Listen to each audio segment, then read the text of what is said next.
Good morning, guys. Welcome back. Standard 8 English. Let's read more. Read number 3 stop pollution એટલે કે પ્રદૂષણ અટકાવો. આપણે LRM એટલે કે લેટ્સ રીડ મોર છે એમાંથી 2 રીડ છે એ પૂરા કર્યા હતા. આની પહેલાંના વિડીયો લેક્ચરમાં આપણે પીટર ધ ઈટર નામનું જે રીડ છે એ પૂરું કર્યું હતું. આજે આપણે જોવાના છીએ સ્ટોપ પોલ્યુશન એટલે કે પ્રદૂષણ અટકાવો, જે આપણું રીડ નંબર 3 છે. એ ખાસ યાદ રાખજો મિત્રો, આપણે લેટ્સ રીડ મોરમાંથી રીડ છે એ ભણી રહ્યા છીએ. આપણે 1 થી 5 જે પાઠ આપેલા છે આગળ એમાંથી આપણે ભણી રહ્યા નથી. એટલે કે પાછળની સાઈડ તમારી ટેક્સ્ટ બુકમાં જે તમને 5 રીડ્સ આપેલા છે એનો આપણે અભ્યાસ કરી રહ્યા છીએ મિત્રો, ખાસ યાદ રાખજો. એમાંથી આજે આપણે જોવાના છીએ લેટ્સ રીડ મોરમાંથી રીડ નંબર 3 સ્ટોપ પોલ્યુશન એટલે કે પ્રદૂષણ અટકાવો. So let's start our read. Have you ever seen black smoke coming out of factory chimney, turning the sky a dirty grey color? This is air pollution. Cars, trucks, buses releases gases and particles that pollute the air too. Smoke from fire and chula also pollutes the air. Land pollution, water pollution and even noise pollution are also big problems. Factories and ordinary people thoughtlessly dump rubbish and waste on land or in water.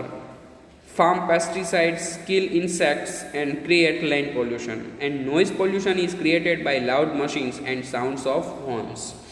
તો મિત્રો, પ્રદૂષણ વિશે આપણે બહુ પહેલેથી ભણીએ છીએ. તમે 5મા 6ઠા ધોરણમાં જ્યારે અભ્યાસ કરતા હો છો ત્યારથી આપણે પ્રદૂષણ વિશે ભણતા હોઈએ છીએ.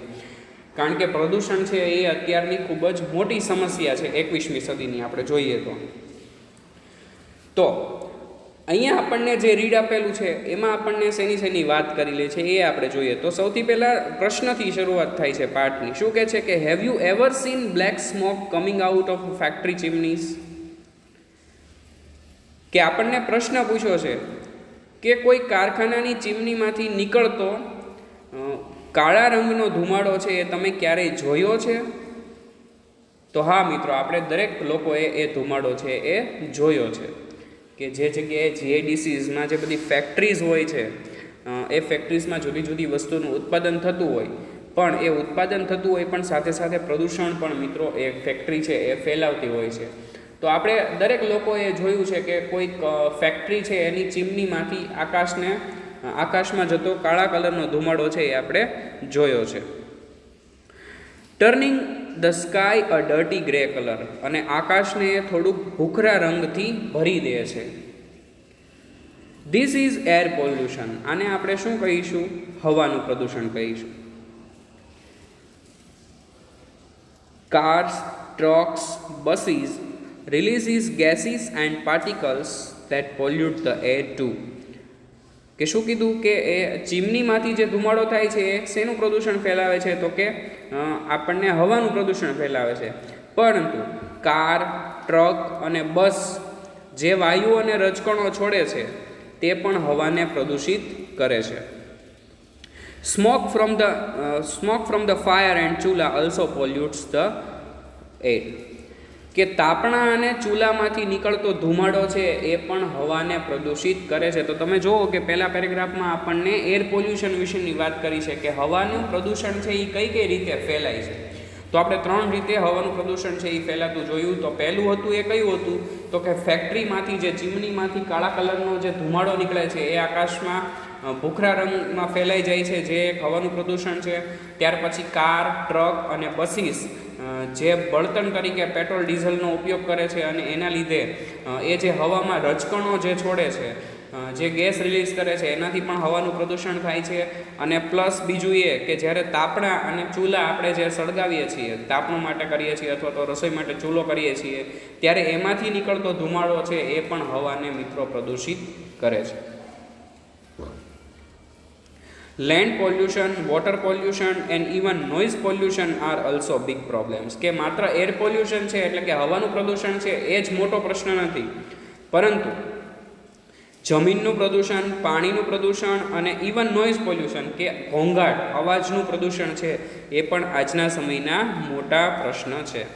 Factories and ordinary people thoughtlessly dump rubbish and waste on land or in water.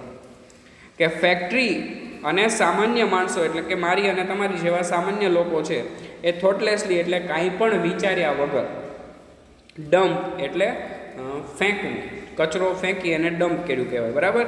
Dump rubbish and waste on land or in water. કે સામાન્ય લોકો અને કારખાનાઓ છે એ કચરો અને બગાડ છે વગર વિચારે જમીન પર કે પાણીમાં નાખી દે છે. Farm pesticides kill insects and create land pollution. કે ખેતીમાં જે જંતુનાશક દવા વપરાય છે એ જંતુઓનો નાશ તો કરે છે પણ સાથે સાથે જમીનનું પ્રદૂષણ પણ પેદા કરે છે. And noise pollution is created by loud machines and sound of horns.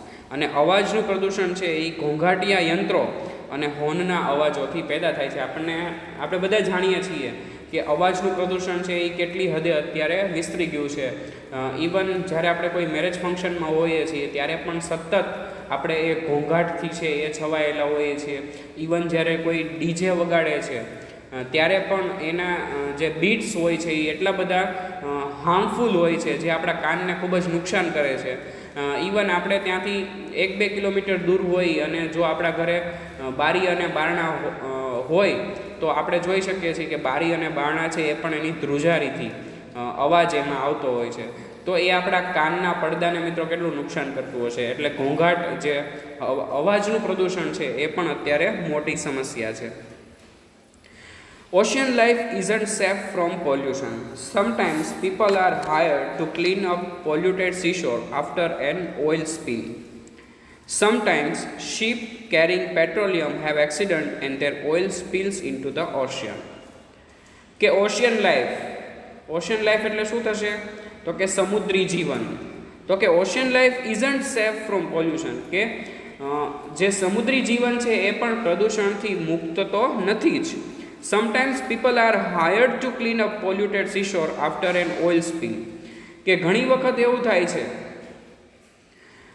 કે તેલ ઢોળાયા પછી પ્રદૂષિત દરિયા કિનારાને સાફ કરવા માટે કેટલીક વાર માણસો છે એને રોકવામાં આવે છે, એટલે કે માણસો છે એને એ કામ કરવા માટે રાખવામાં આવે છે.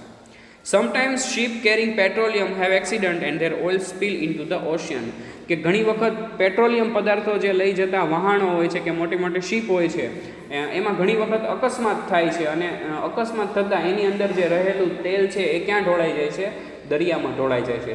તો એથી પણ મિત્રો સમુદ્રી જીવન જે છે એને નુકસાન થાય છે. તો ત્યાંથી મિત્રો સમુદ્ર જે પાણીનું પ્રદૂષણ છે એ ત્યાંથી ફેલાય છે. Dirty air, land and water are dangerous. કે શું કીધું? તો કે પ્રદૂષિત હવા, જમીન અને પાણી છે એ કેવું છે? જોખમકારક છે. Dirty air or smog is hard to breathe and make people and animal sick. એટલે શું કીધું? કે પ્રદૂષિત હવા કે ધુમાડાવાળા ગાઢ ધુમ્મસથી શ્વાસ લેવામાં શું થાય છે? તકલીફ પડે છે અને એના લીધે લોકો અને પ્રાણીઓને એ બીમાર કરે છે. જે આપણે જો એ ખરાબ હવા છે એ આપણા શ્વાસમાં ગઈ હોય તો એનાથી આપણે મિત્રો શ્વાસને લગતી બીમારી થાય છે અને ઘણી વખત પ્રાણીઓ છે એ પણ આવી ખરાબ હવાના લીધે બીમાર પડતા જોયા છે આપણે. Dirty water makes people and animal sick when they drink it or wash it with it or live in it. કે શું થાય છે? તો કે લોકો અને પ્રાણીઓ જો પ્રદૂષિત પાણી પીવે તો તેનાથી અથવા તો એનાથી ધોવે કે પાણીમાં રહે તો તેમને એ બીમાર પાડી શકે છે. પ્રદૂષિત પાણી છે એ ખૂબ જ જલ્દી અસર કરે છે આપણા શરીરને બીમાર પાડવા માટે. It also kills plants. કે તેનાથી છોડ છે એ પણ મરી જાય છે.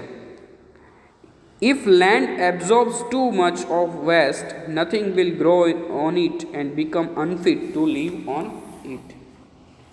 કે જમીન છે, જમીનનો જે બગાડ છે એ જો વધારે પડતો આ શોષણ કરે આવું પાણીનું તો એનાથી શું થશે કે એના પર કશું ઉગશે નહીં અને એ રહેવા માટે પણ કેવી થઈ જશે? ગેરલાયક થઈ જશે. ત્યાં આપણે રહી શકશું પણ નહીં. Controlling pollution is not easy. Most people find it difficult to change their way of living. Even governments and big companies find it hard to introduce changes because they are often unpopular or expensive. However, small changes can also help. Refusing things instead of throwing them away helps. Using less water or recycling of water is helpful. In future, people will learn to use cleaner forms of energy like wind power and solar energy. તો છેલ્લે શું કહેવામાં આવ્યું છે કે controlling pollution is not easy, કે પ્રદૂષણને નિયંત્રિત કરવું એ કંઈ સહેલું નથી. તમે આપણે જ્યારથી ભણીએ છીએ ત્યારથી પ્રદૂષણ બચાવવા માટેના અભિયાનો ચાલે છે, એની માટે જુદી જુદી પ્રવૃત્તિઓ કરાય છે. તેમ છતાં તમે જુઓ આજની તારીખમાં પણ પ્રદૂષણ છે એ એટલા જ સ્તરે વિકસેલું છે. ઇવન આપણે દિવાળી પછી જો 10-15 દિવસ, દિવાળી પછીના 10-15 દિવસ છે એ તમે જોઈ શકો છો કે દિલ્હી છે એમાં ગાઢ ધુમ્મસ છે એ છવાઈ જાય છે, વિઝિબિલિટી છે એ ઝીરો થઈ જાય છે, રોડ પર અકસ્માત થાય છે. તો એ શું છે તો કે એ હેવી પ્રદૂષણ જે છે, હેવી પોલ્યુશન છે, એનું એક જ પ્રકાર છે. હેવી પોલ્યુટેડ એર છે એ ત્યાં થઈ જાય છે, જેના લીધે દિલ્હીમાં લોકોને શ્વાસની તકલીફ પણ થવા લાગે છે. તો પ્રદૂષણને નિયંત્રિત કરવું એ એટલું સહેલું નથી, એને તમે સહેલાઈથી એટલું નિયંત્રિત નથી કરી શકતા. Most people find it difficult to change their way of living, કે ઘણા બધા લોકો છે એને તેમની જીવન જીવવાની પદ્ધતિ છે એ બદલાવવી છે એ સહેલી નથી, એ બદલાવી એમને અઘરી પડે છે. કઈ રીતે? હું તમને ઉદાહરણ આપું કે આપણે આપણી જીવવાની જે પદ્ધતિ છે એ એવી કરી નાખી છે કે આપણે પોતે જ પ્રદૂષણ ફેલાવવામાં 80% ફાળો આપીએ છીએ. તો કઈ રીતે? તો કે આપણે જો શાકભાજી કે કોઈ નાની મોટી વસ્તુ લેવા જવું છે તો આપણે ઘરેથી કાપડની થેલી લઈને જતા નથી, અથવા તો કોઈકને શરમ આવે છે કાપડની થેલી લઈને જવામાં. કારણ કે શા માટે? આપણને ખબર છે કે આપણે જે જગ્યાએ શાકભાજી લેવા જવાના છીએ કે અથવા તો દુકાને જવાના છે એ આપણને પ્લાસ્ટિકની બેગમાં આપવાના જ છે, જેથી કરીને આપણે કાપડની બેગ છે એ લઈ જતા નથી. જો આપણે કાપડની બેગ લઈ જવાનું શરૂ કરીએ તો પ્લાસ્ટિકનો ઉપયોગ છે એ મિનિમમ થઈ જાય, પ્લાસ્ટિકનો ઉપયોગ છે એ વધારે પડતો થાય નહીં. પરંતુ આપણને ઘરેથી કાપડની થેલી લઈને જવામાં શરમ આવે છે, એટલે કે આપણે આપણી જીવન જીવવાની પદ્ધતિ છે એ બદલવા માટે તૈયાર નથી. જો તમે કાપડની થેલી લઈને જવાનું શરૂ કરી દો તો તમે પ્લાસ્ટિકનો ઉપયોગ થાય જ નહીં, બરાબર? તો એવી રીતે માણસો છે એને પોતાની જીવન જીવવાની પદ્ધતિ છે એ એમ બદલાવી સહેલી લાગતી નથી, કારણ કે એ લોકો તાત્કાલિક એવી ટેવ છે એ પાડી શકતા નથી કે ભાઈ અમે કોઈ પણ વસ્તુ લેવા જશું તો કાપડની થેલી લઈને જશું, જેથી કરીને એનો ફરી વખત ઉપયોગ પણ કરી શકીએ.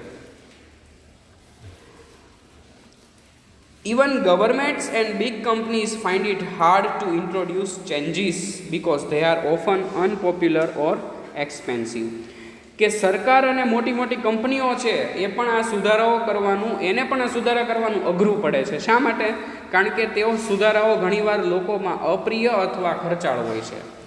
કે સરકાર છે એ કંઈક સુધારાઓ જો દાખલ કરે તો ઘણી વખત એવું થાય છે કે લોકોને એ સુધારાઓ ગમતા નથી. વચ્ચે એવો નિયમ આવ્યો હતો કે ભાઈ તમે જાહેર જગ્યાએ થૂકશો તો તમારી પાસેથી 500 થી 1000 રૂપિયા છે એ દંડ લેવામાં આવશે. તો ઘણી વખત લોકોને એ ગમતું નથી કે તમે પ્લાસ્ટિકનો કચરો આજુબાજુમાં નાખશો તો તમને આટલો દંડ લેવામાં આવશે. તો લોકોને એ સુધારા છે એ કેવા લાગે છે? અપ્રિય લાગે છે. ઘણી વખત એવું થતું હોય કે તમે લોકો એવું માનતા હોય કે ભાઈ અમે તો પ્રદૂષણ ફેલાવતા નથી, પણ જો તમે ચોકલેટ ખાઈને કાગળિયું છે એ તમને એમ થાય કે કોઈ નથી જોતું એમ કરીને હું રસ્તા ઉપર નાખી દઉં, તો એ મિત્રો તમે પ્રદૂષણ ફેલાવ્યું જ કહેવાય. તમે પ્રદૂષણ અટકાવવા માટે હેલ્પફુલ થયા કહેવાવ નહીં. કોઈ ન જોતું હોય તો શું થઈ ગયું? આપણે જાતે જ તે ચોકલેટનું વેપર છે એ આપણે આપણા ઘરે જે ડસ્ટબિન છે એમાં નાખીએ તો એવા જે નાના નાના ચેન્જીસ છે, નાના નાના ઇનિશિયેટિવ છે એ જો આપણે સ્ટાર્ટ કરીશું તો ધીમે ધીમે પ્રદૂષણ છે એને આપણે આપણું જે વિશ્વ છે એને પ્રદૂષણથી થોડું મુક્ત છે એ કરવામાં આપણે પણ આપણો ફાળો છે એ આપી શકશું. તો શું કીધું કે ઘણી વખત સરકારને અને મોટી મોટી કંપનીઓને પણ આ સુધારા કરવા છે એ અઘરા પડી જાય છે. સરકારનું મેં તમને કીધું એમ કે કોઈ સુધારો લાવે તો લોકોને અપ્રિય થઈ જાય, તો લોકો એ સુધારો છે એને માને નહીં. અને ઘણી વખત કંપનીઓ છે, મોટી મોટી કંપનીઓ એ આવા સુધારા કરવા માટેના પ્લાન્ટ છે એ બહાર પાડે અથવા તો એના મશીનરી બહાર પાડે તો એ ઘણી વખત ખર્ચાળ હોય છે. કે દરેક સામાન્ય વ્યક્તિ છે એ મશીન છે એ ખરીદી શકે એમ ના હોય, અથવા તો એ જે સુવિધા છે એ મેળવી શકે એમ ન હોય, તો એ કેવું બની જાય છે? ખર્ચાળ બની જાય છે. However, small changes can also help. પણ તેમ છતાં નાના નાના જે સુધારાઓ છે એ પણ ઉપયોગી થાય છે. રીયુઝિંગ થિંગ્સ ઇન્સ્ટેડ ઓફ થ્રોઈંગ ધેમ અવે હેલ્પ્સ, કે વસ્તુઓને ફેંકી દેવાને બદલે ફરીથી વાપરવાનું જો આપણે શરૂ કરીએ તો એ મદદરૂપ થાય છે.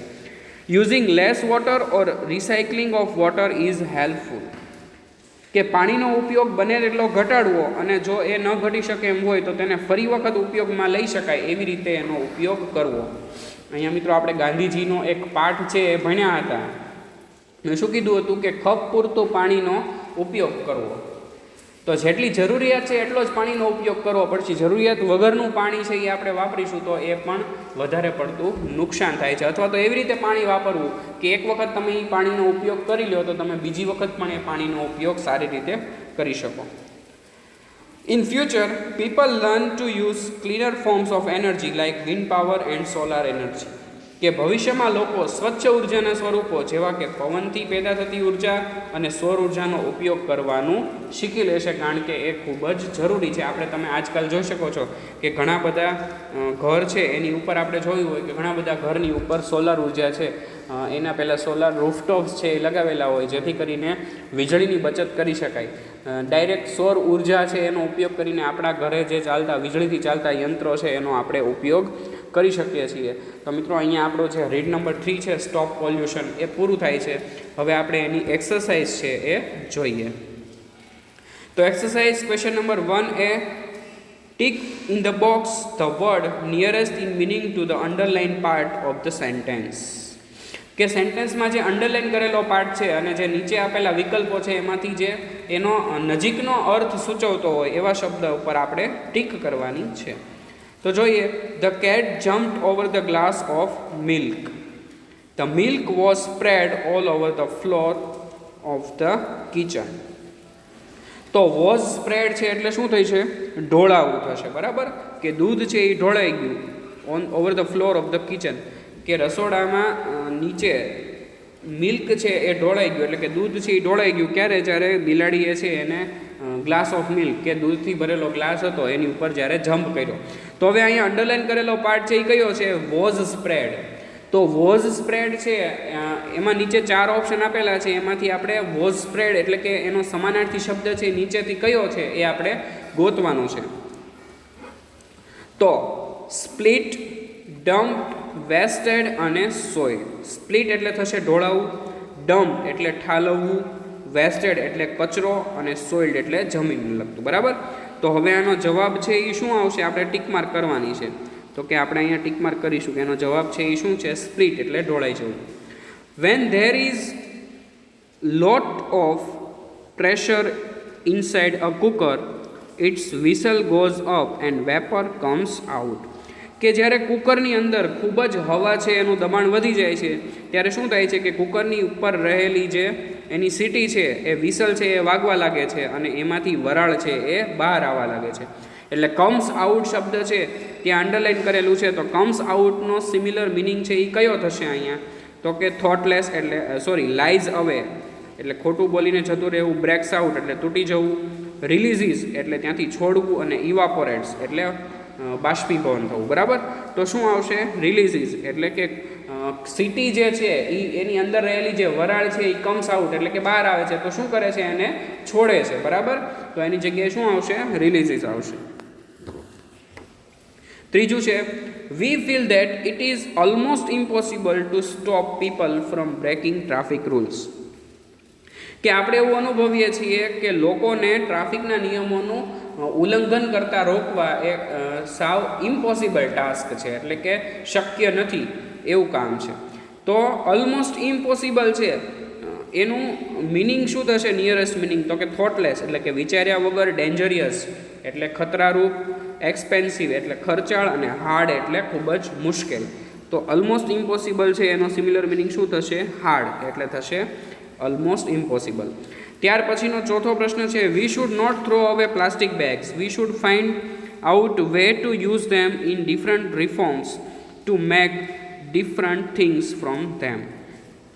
તો different forms, use them in different form એટલે કે જુદા જુદા સ્વરૂપમાં એનો ઉપયોગ કરવો, એનો આપણે મિનિંગ છે એ ગોતવાનો છે. તો શું થશે? રિસાયકલ, રિટર્ન, રિફાઇન અને રિફોર્મ. તો એનો સાચો જવાબ આવશે રિસાયકલ, એટલે કે એક વસ્તુનો બીજી વખત ઉપયોગ તમે કરી શકો વાપર્યા પછી. તો એને રિસાયકલ કરીને એનો ઉપયોગ કર્યો કહેવાય. તો મિત્રો અહીંયા પહેલી એક્સરસાઇઝ છે એ આપણી પૂરી થાય છે. ત્યાર પછીની જે કોમ્પ્રિહેન્શનની બીજી એક્સરસાઇઝ છે એ આપણે જોઈએ. તો એ કઈ છે તો કે આન્સર ઇન વન વર્ડ, કે તમારે માત્ર એક શબ્દમાં એનો જવાબ આપવાનો છે. તો પહેલો પ્રશ્ન છે વોટ ડુ ચૂલાઝ રિલીઝ, એટલે કે ચૂલો હોય છે એ શું છોડે છે. તો કે ચૂલો છે એ શું છોડે છે, તો કે આપણે જોયું હતું કે ચૂલો છે એ જનરલી શું છોડે, સ્મોક છોડે, બરાબર. તો એમાં આપણે લખીશું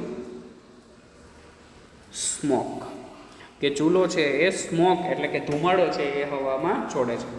ત્યાર પછી બીજો પ્રશ્ન છે what makes the air dirty, કે હવાને પ્રદૂષિત શું કરે છે, બરાબર.